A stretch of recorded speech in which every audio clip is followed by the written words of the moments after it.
get your attention. Wait till I'm done with this. Introducing the cool twist from Hardee's. Chocolate and vanilla together or apart. All new, all from Hardee's. Hey, Twins fans, I'm Paul Stagg. Win valuable prizes in the CCO Radio Real Twins Fan Banner Contest. Details in the sports section of Sunday's newspaper.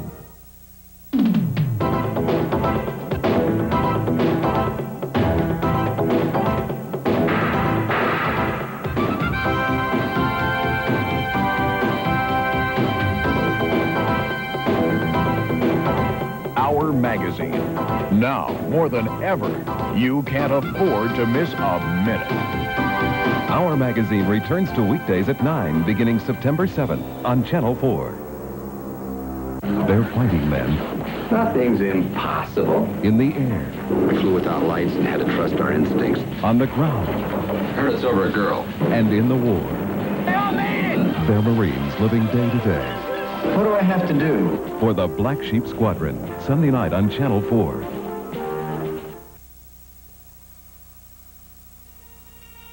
You are watching WCCO Television, Minneapolis, St. Paul.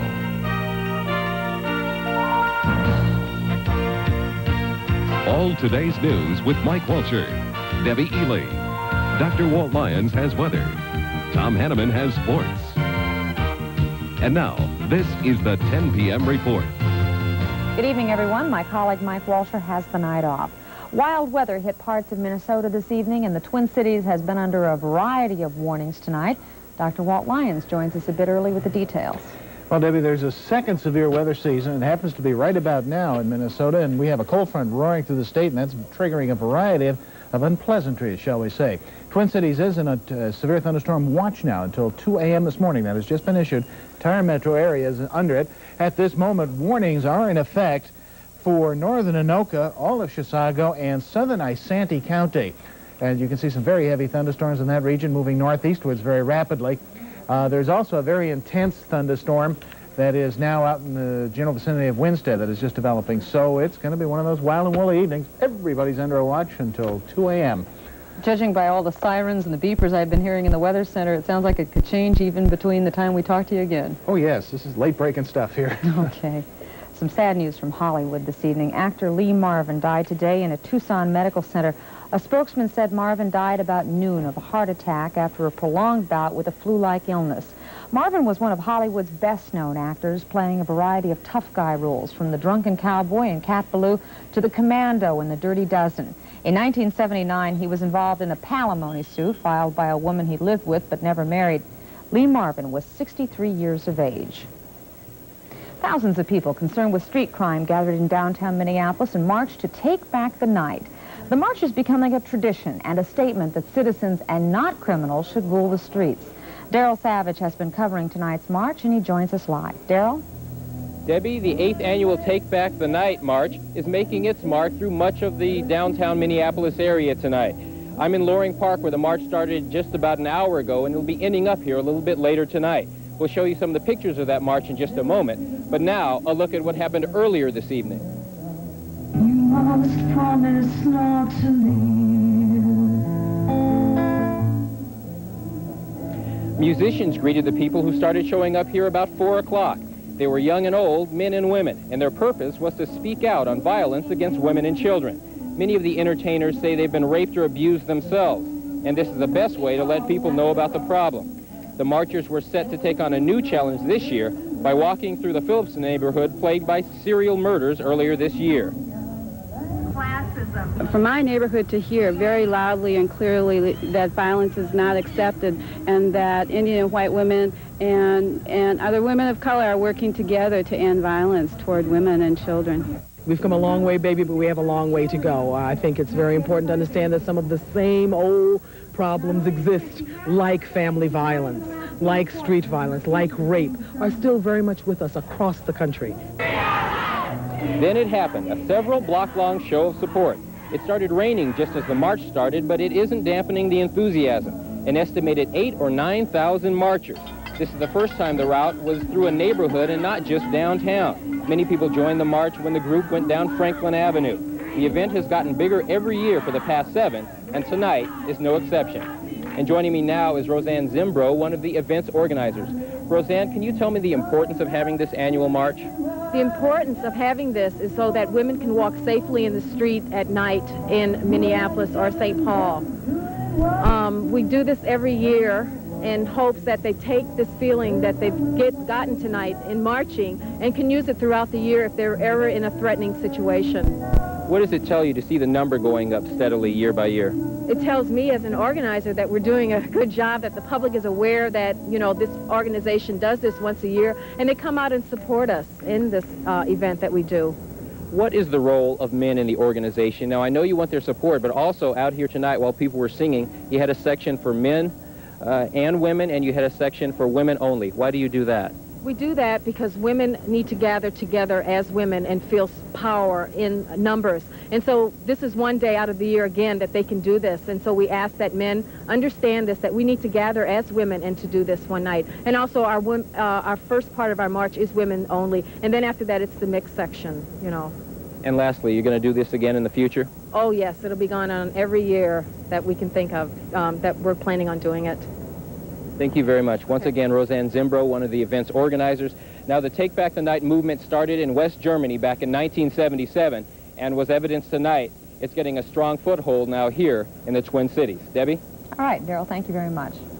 One doesn't have to look far to find victims of crime in the Twin Cities in recent days. 2 victims of crime, 6-year-old Nicole Mao kidnapped and beaten to death, and 18-year-old Lynn Ferguson shot twice in the head in a St. Paul alley. In the Ferguson case, charges are expected to be filed against 2 suspects in custody on Monday. A judge gave police permission today to hold them longer than the normal 72 hours before they would have either been charged or released. And in East Bethel this morning, funeral services for young Nicole Mao, kidnapped from her home last Friday. Her body discovered late Sunday night in a shallow grave. 42-year-old Ron Murcell of East Bethel has been charged with her murder. Today, hundreds of people packed our Sather Lutheran Church to say their final farewells to the little girl known to all as Nikki. Roads remain blocked and troops on alert tonight in the Philippines after an unsuccessful coup attempt this weekend. Today, troops began cleaning up the mess left when a group of mutinous soldiers attacked the presidential compound and key military bases. At least 25 people died, 275 others injured. Early today, we learned that President Corazon Aquino was safe, but her son Benigno suffered some injuries when rebel troops opened fire on his car. 3 bodyguards were killed. The White House says President Reagan has pledged unqualified support to the Aquino government. Idaho police call it an apparent hoax. A man told them he had seen a pile of bodies. He claims a motorcycle gang staged a war last night, a lot of gunfire, and afterwards bodies all over in a large burial ground behind a secluded house in the woods. 70 to 80 police officers carrying guns searched the woods but found nothing. Tonight they have charged the man who gave them the tip with drug possession. The Ray family of Arcadia, Florida has been receiving threats for months. Overnight, somebody made good on one of those threats. An arson fire destroyed the home of 3 young brothers who all carry the AIDS virus. All 3 are hemophiliac, and townspeople have been fighting to keep them out of public schools. The family won the case in court, but after the fire, the mother says they're moving. They burnt the house, and we were lucky that we weren't there. And the next time we might not be so lucky. And my kids are worth more to me than anything. You know, this whole fight has been for them, and it's come to the point that, you know, I cannot endanger their lives anymore by being there. The family escaped injury. Witnesses say that they heard the sound of breaking glass just before the fire started. There are 2 other developments tonight related to AIDS. The Public Health Service says foreigners who test positive for the AIDS virus will be prevented from immigrating to the United States under a new law which takes effect in December. And researchers in Seattle report that an extract from chestnut tree seeds appears to stop the reproduction of AIDS viruses in test tubes. Animal tests of the new drug have been approved. It is called the leading natural substance in the fight against AIDS. Still ahead, the situation in the Persian Gulf heats up, and investigators go to work to find out what caused a house fire which injured 4 children today.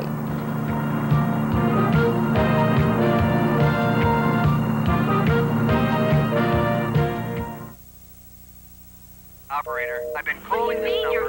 I gotta have delivery today. A cruise on Norwegian Caribbean lines can do wonders for your memory. you'll forget just about everything. Norwegian Caribbean Lines, the world's best way to disconnect the world. Hey, Twins fans, I'm Paul Stagg. Win valuable prizes in the CCO Radio Real Twins Fan Banner Contest. Details in the sports section of Sunday's newspaper. There's one thing you'll have to do to convert the stylish Chevy S10 Blazer from a good-looking vehicle into a tough off-road vehicle. Get out of town. The big one's back, and Chevy's got it. 1.9% financing on this big choice of new Chevy cars and trucks, or up to $1,000 cash back.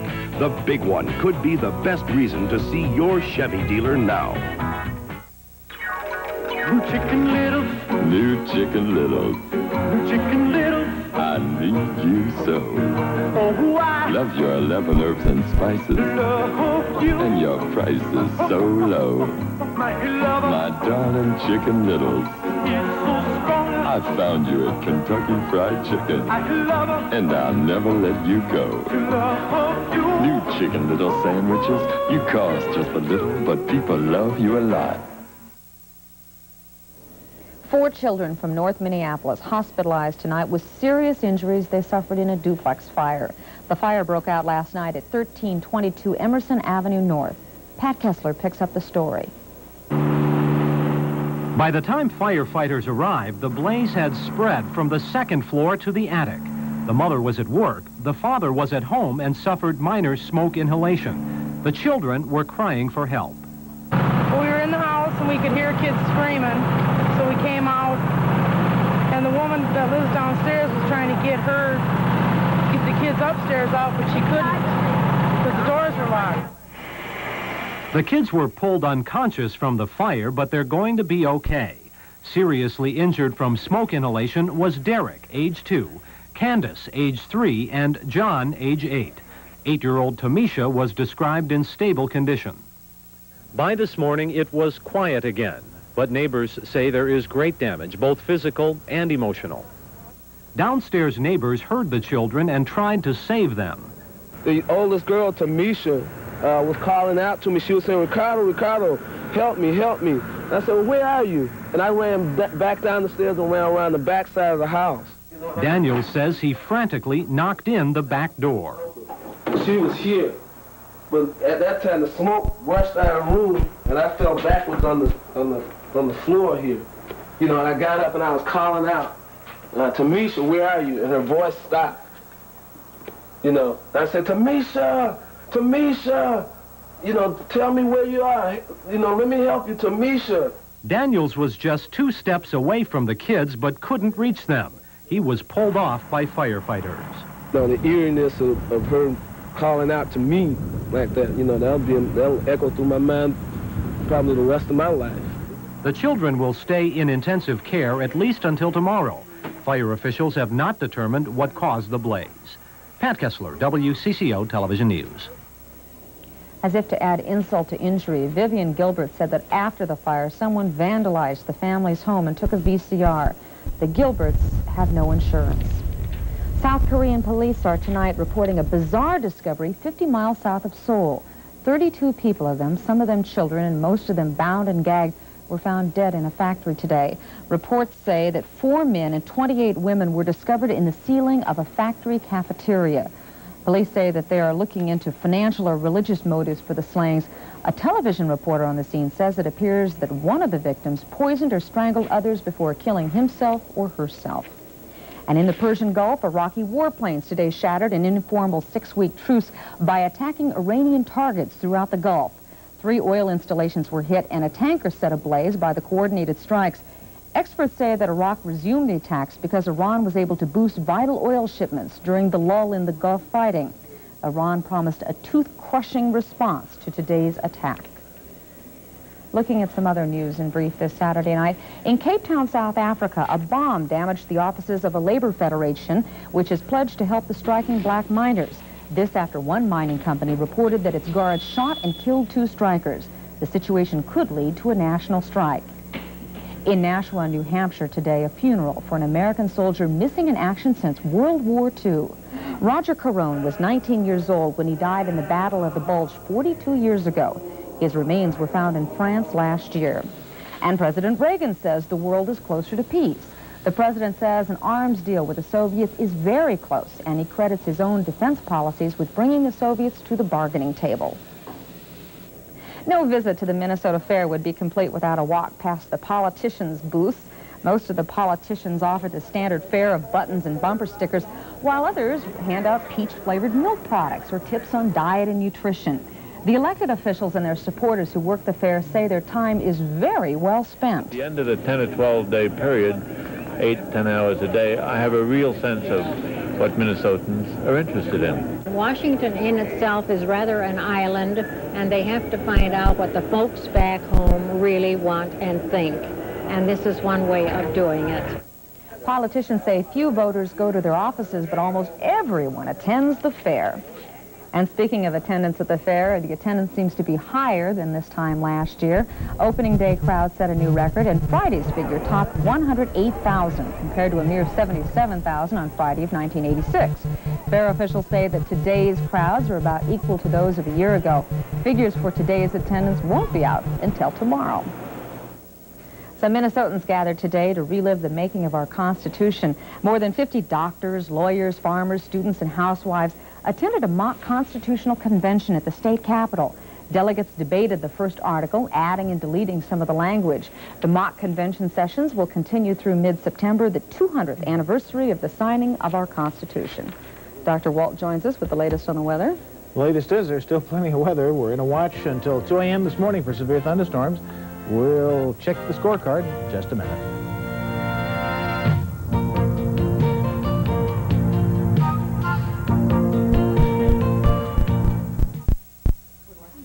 Oh, back already? Oh, hi. We came to pick up our new glasses. Now that's glasses fast, glasses right. Susan had an eye exam earlier, then picked out frames. And you know, there's thousands of them. Then we went shopping. It was just an hour ago. It took her longer to pick out a sweater than it did for the eye works to make her glasses. Oh, Mom. They can make glasses in an hour. Just saves time for other things. It saves us money, too. I wasn't there that long. The Eye Works. Glasses fast, glasses right. Call for an exam or bring in your prescription. WCCO Television and Holiday Travel of Roseville invite you to a free California travel show. Join us for a relaxing afternoon featuring a film and slideshow about our exciting California air or motor coach tours. The travel show is Sunday, August 30th at 2 p.m. in the Minneapolis Hilton, Industrial and 35W. For information, call Holiday Travel at 1-800-826-2266. We hope to see you at the Hilton at 2 o'clock on the 30th. He's insane. A pervert. Insatiable. And very British. Not a lot of people know that. Tonight on Channel 4.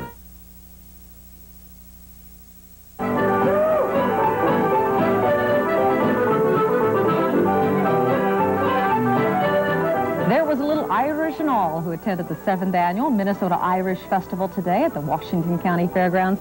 The two-day event began at noon today and includes 3 stages of music and entertainment ranging from storytelling to traditional Irish dance. The festival continues through tomorrow. I was out in that area, and believe you me, they have a crowd out there. I should think so. My heritage is mostly Irish, and of course, one of the things they don't have in Ireland is severe thunderstorm warnings. But we have plenty of it here tonight. Right. All nationalities can participate in this madness. We have, as I've mentioned, a second peak, a second season, if you will, of severe weather here in Minnesota. It's usually the latter 2 weeks of August and early September. And here it is, a severe thunderstorm watch posted for just about every place where you can receive this signal right now. Pretty heavy thunderstorms are forming. Looking at the radar, there's some intense thunderstorms now around the Anoka-Chisago County or Asante County border, and also some pretty intense ones moving in from the southwest towards Delano, and there's more up generally around the Alexandria area. It's a pretty active night on the radar. Warnings are in effect right now for northern Anoka, southern Asante, and all of Chisago County, and I suspect some more warnings may be issued as the evening wears on. Of course, we'll keep you posted as conditions change. The reason for the fracas is this cold front, a very sharp one that's moving rapidly southeastward through the state. It's triggering the thunderstorms. It's ahead of it rather moist air with dew points in the mid-60s, and back of it Canadian air, which is going to give us actually a rather nice Sunday. But until the front goes through, it's going to be a little dicey. And you can see on our longer range display, looking at the lightning tracks, there's heavy thunderstorm activity up in northwestern Minnesota. This is the area that we're immediately involved with. But this mass, or mess, if we take your pick, has to come through the area later tonight. So we may have a second wave of thunderstorms later on tonight. National radar shows heavy thunderstorms along the Gulf Coast. Mobile, Alabama had up to 2 inches of rain. Jacksonville, heavy rain. And you can see the heavy thunderstorms in northwestern Minnesota. And they, as we said, will be through later on tonight. 80 was the temperature today, and with the strong southerly winds. Low temperature last night was 54. No precipitation has fallen in the bucket, but a number of areas got up to golf ball size hail this evening, including Clara City and Zimmerman. By tomorrow, the front will be long since past us. We will have brisk northwest winds, lower dew points, somewhat lower temperatures, and generally partly sunny skies.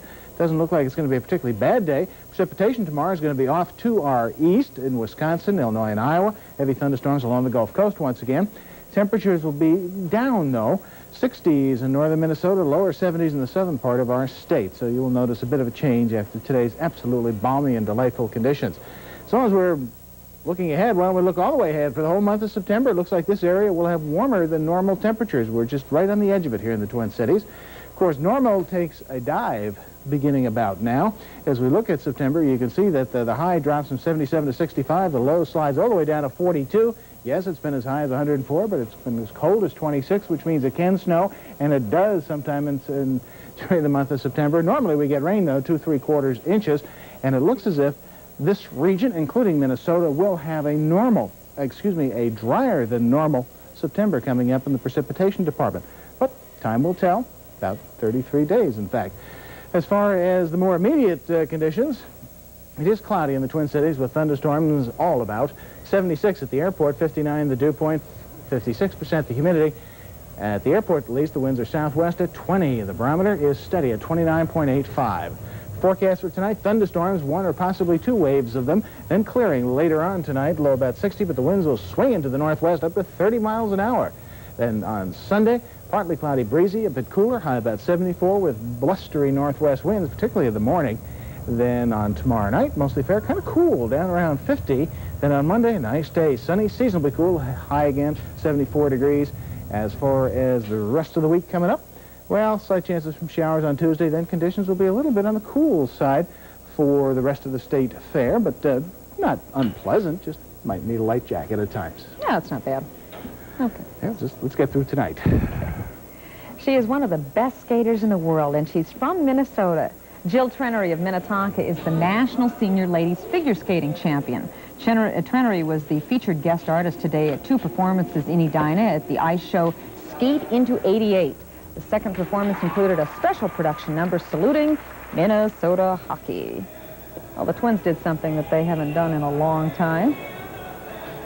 Winning on the road, that helps, number one, and getting the big lumber out to get some work done with that department. And we'll take a look at what the Twins did in just a moment. And things are looking good in Milwaukee. They're 3-2 in Chicago now. Oh, that's well hit. Way back. Way back. Touch 'em all, Kirby Puckett. Hey, Twins fans, I'm Paul Stagg. Win valuable prizes in the CCO Radio Real Twins Fan Banner Contest. Details in the sports section of Sunday's newspaper. Minnesota health officials are doing what they can to stop the spread of the disease AIDS. But many concerned gays are wondering why the gay bathhouse in Minneapolis is allowed to remain open. Monday on Newsday, we'll tour the bathhouse and hear from gay protesters who want it closed. Its defenders say the bathhouse offers AIDS education to men who might not otherwise get the message. Would closing the bathhouse do any good? Join us for the debate at 4:30 on Monday on Newsday.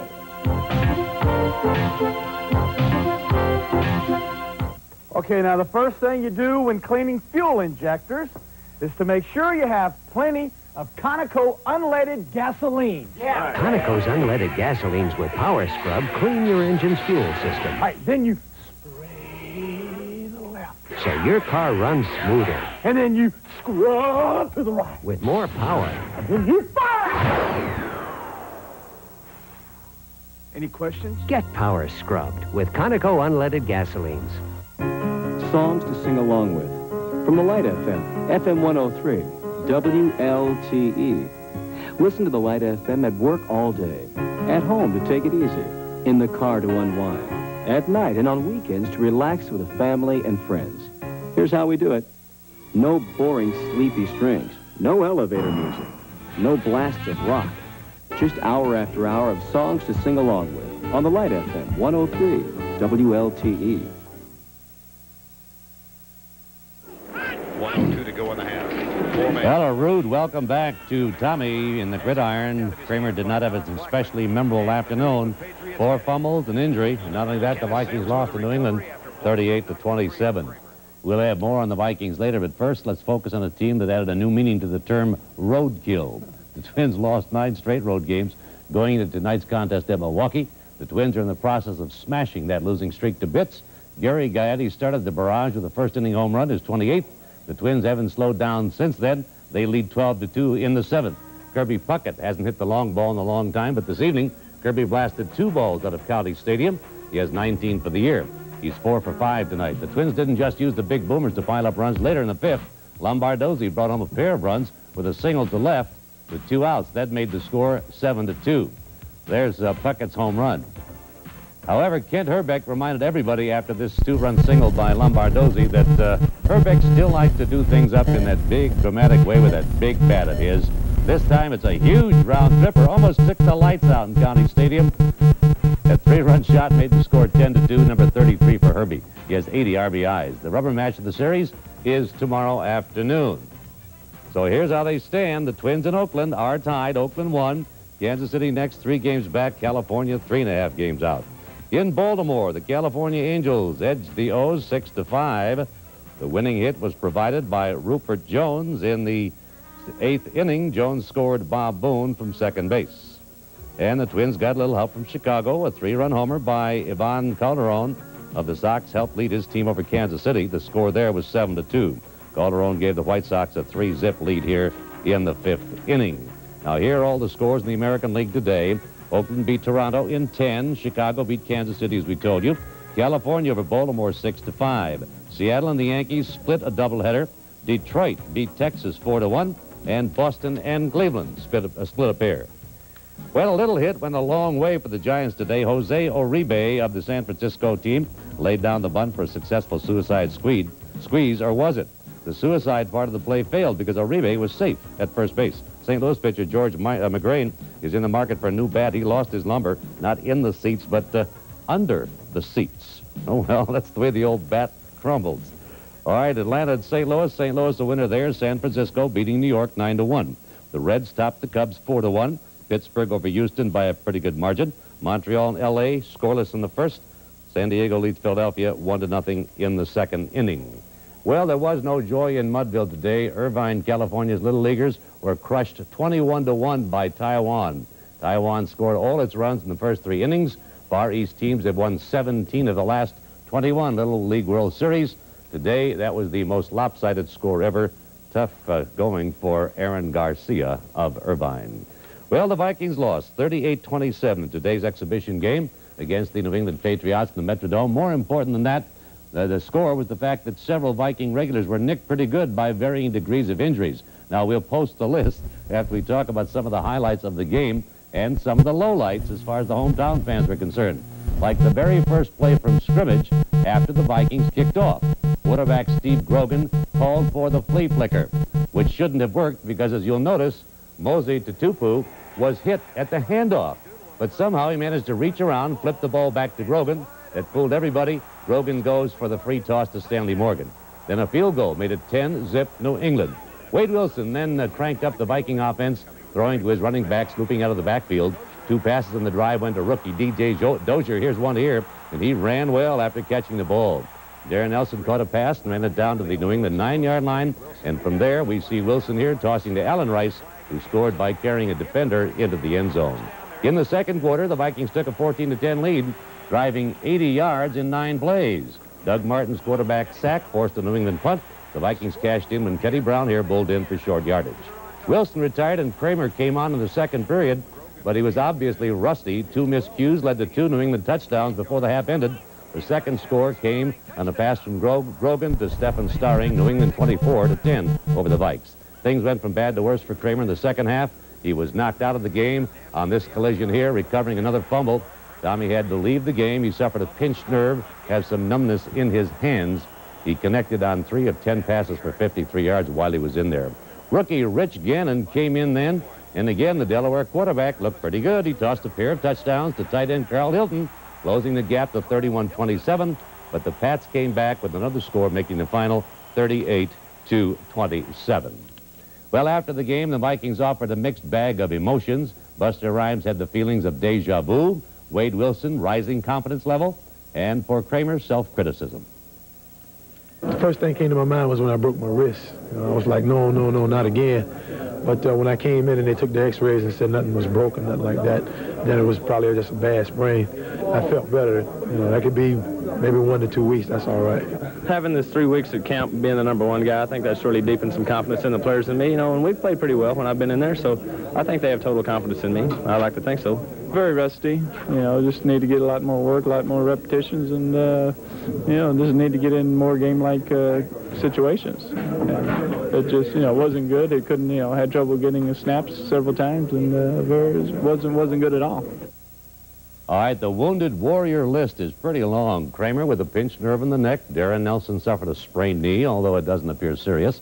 Isaac Holt also hurt a knee. Buster Rhymes could miss 2 weeks, you heard him say, with a sprained ankle. Anthony Carter, a bruised shoulder. There are a couple of other so-called minor injuries as well. Well, all roads lead to Rome, and maybe they do, maybe they don't, but the ancient city will at least attract plenty of attention for the World Track and Field Championships. A good example of the contrast of athletes today in day one, Werner Gunther of Switzerland showed off his brawn and power to win the shot put. His toss of 71 to 11 3/4 broke the meet record. The city of Rome made for a beautiful backdrop for the women's marathon. Rosa Mota of Portugal is the physical opposite of Gunther, but her running ability makes her pretty powerful. She set a world championship record with a time of 2:25 and 17. The finish of race 8 at Canterbury Downs was much closer than the Rome Marathon. Number 5, Verbatim Pride, charged ahead of number 1, Roll On Forley, just in time to win the race. 11 people were ecstatic over that because they picked up winnings by picking the Pig 6 over 10 grand apiece. Wish Not I'd had bad. a ticket. You bet. Well, let's take a look at tomorrow's weather. We can expect partly cloudy skies and a high of 74 degrees. That's it for us this evening. We thank you for joining us.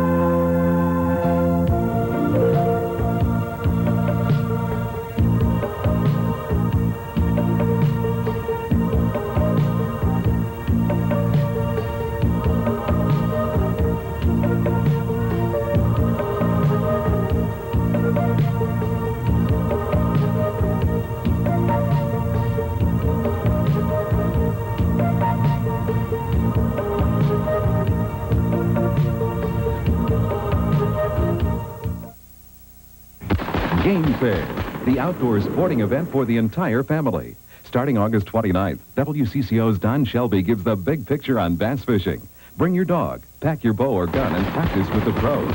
Visit outdoor exhibits. And now, for the first time ever, Science Diet and British Airways bring together the best British and American retrievers and handlers. Meet the Queen of England's dog handler, Tony Parnell. Game Fair starts August 29th and includes Labor Day weekend at the Armstrong Ranch Kennels in Anoka. Hey, Twins fans, I'm Paul Stagg. Win valuable prizes in the CCO Radio Real Twins Fan Banner Contest. Details in the sports section of Sunday's newspaper. A new type of talk show debuted in 1967, where the audience made the show. Almost 20 years later, after 18 Emmy Awards and a George Foster Peabody Award, Donahue is still timely, is still fresh, and always spontaneous. For 2 special weeks, Donahue is at 8 and 9 in the morning. 2 different topics each day through September 4th. Donahue and You on WCCO Television, Channel 4. The Minnesota State Fair, a unique combination of old-time favorites and new attractions. It's a WCCO tradition to visit the fair, to meet the people, and share in the fun. This year, WCCO brings you the fair in all its glory, the people, the animals, the food, and the music, all in a